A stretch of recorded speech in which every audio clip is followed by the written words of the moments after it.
Chapter 941, Development that Adheres to Logic. The moment he saw the middle-aged man dressed in a priest's getup, Anderson zoned out for a second. Following that, some shackles in his mind suddenly collapsed as countless memory fragments surged through an invisible barrier. It felt like long-suppressed feelings suddenly erupted. He remembered the things that had happened over the past 2 months. He remembered the mission that the demigod had given him. Back in Bayam, he followed the thoughts in his mind to meet up with the demigod. He followed him and left the Rorsted archipelago for a secret location. There, he met the priest beside him. It was arranged for him to enter an ancient coffin, to lay there among beyonder ingredients and a liquid filled with strange mixed blood, allowing them to seep into him. After a month of this corrosive treatment, a dark red chrysalis formed inside his body.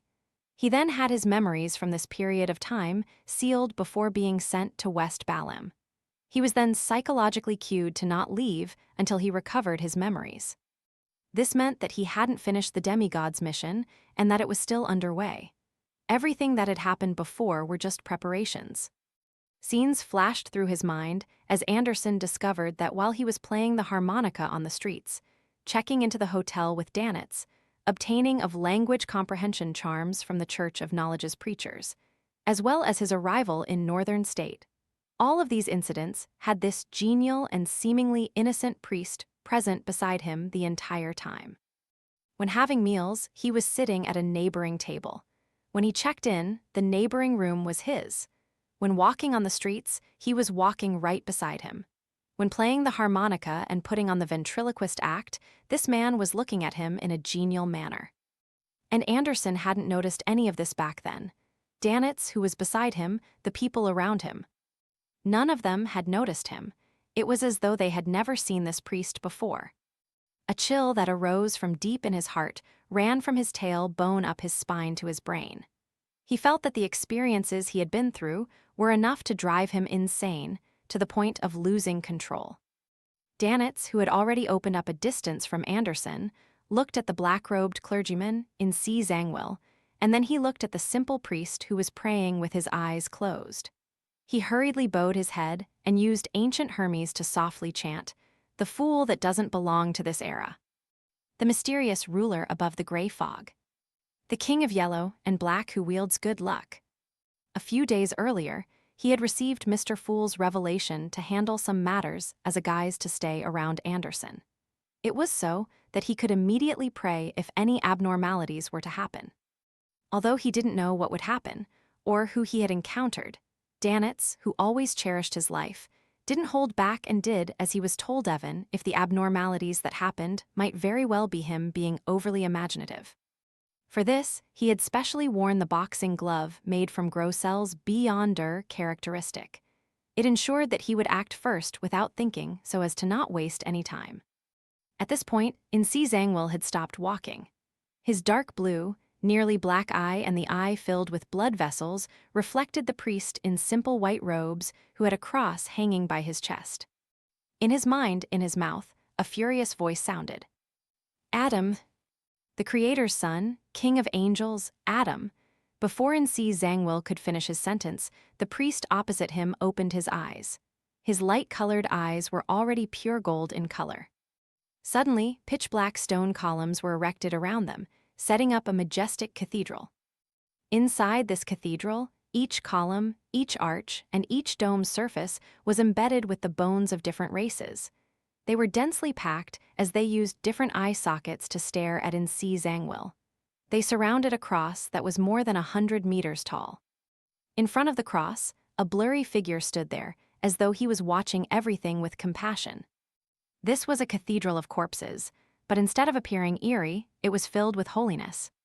The walls, windows, and doors of the cathedral had transparent, warped faces protruding out. It was as though countless souls were sealed inside, preventing beyonders from sensing the existence of the spirit world or astral world. The square and pedestrians from before had vanished. They were kept outside the corpse cathedral that had suddenly appeared. Insi Zangwill's classic quill had already flown up, as it wrote rapidly on his black clergyman's robe. Anderson Hood is Jayaman Sparrow's friend. Or Robberose had taken notice of him, and due to various unknown reasons, our Rose's appearance here was a development that adhered to logic. Just as the quill wrote the exclamation mark, light beams shone in from the colored windows of the corpse cathedral, forming stacked illusory pure feathers.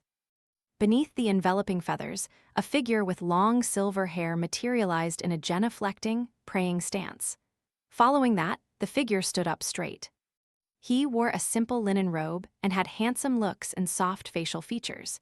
He was none other than King of Angels, Tail Devourer Ouroboros. Ouroboros's eyes were momentarily unfocused, but it soon reflected the genial priest's image. In his eyes, at his feet, and on the stacked feathers of light behind him, a supernatural, mysterious circle was accentuated, forming an illusory river like a snake that had its head connected to its tail. The corpse cathedral once again reverted to the point, when the pitch-black stone columns erected with the surrounding square were still on the border of existence. Taking this opportunity, Ouroboros flew out. Zhangwell didn't hesitate as he made the surrounding colors saturate and overlap against each other. Just as this night watcher was about to step into the spirit world, he suddenly saw a cross spanning more than 100 meters in size plummet down from high above. This cross impaled the middle of the unformed corpse cathedral, as the blurry figure that carried the cross raised its head.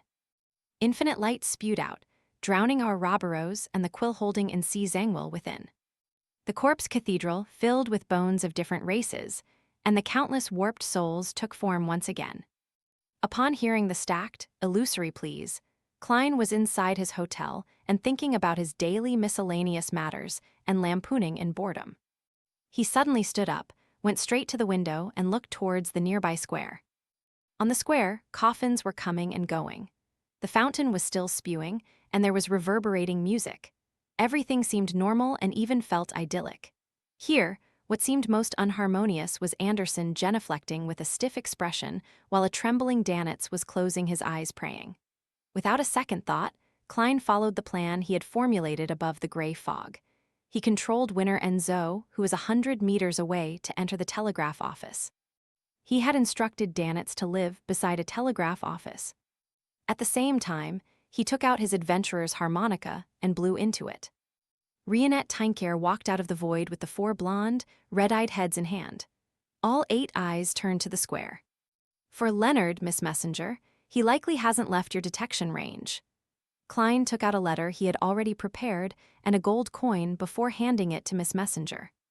What he said and did was akin to a marionette. He only followed the instructions he had prepared in advance. If he couldn't help think of something else, he would immediately use cogitation to divert his attention. This was the method he figured out from Will Ossipton on how to deal with 008. By doing the thinking above the gray fog, all he did was act according to plan in the real world.